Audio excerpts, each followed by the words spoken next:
नमस्कार। ये आकाशवाणी पटना है। अब आप खालिद रशीद से प्रादेशिक समाचार सुनिए। भारतीय जनता पार्टी के ओम बिरला फिर से लोकसभा अध्यक्ष चुने गए हैं। उन्हें ध्वनि मत से निर्वाचित घोषित किया गया।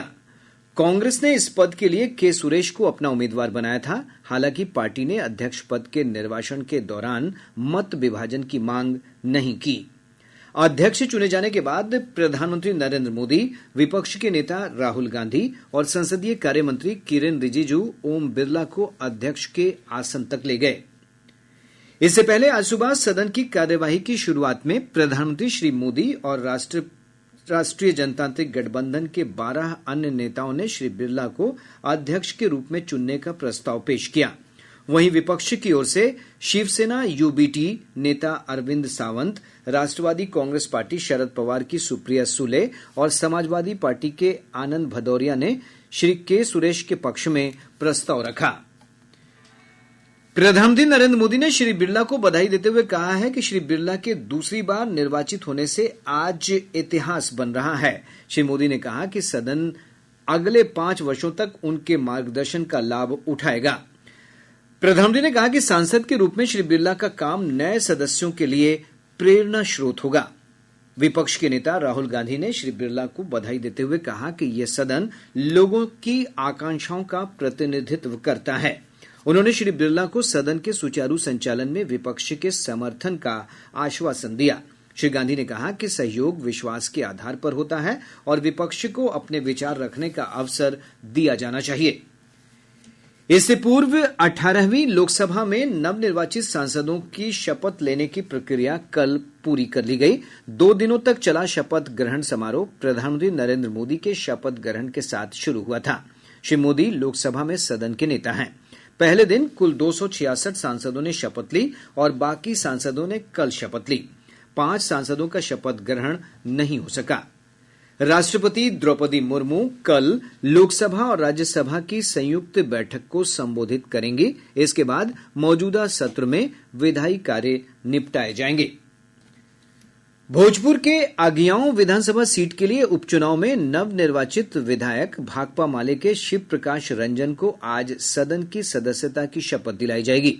जानकारी के अनुसार शाम 4 बजे विधानसभा अध्यक्ष नंद किशोर यादव उन्हें शपथ दिलाएंगे।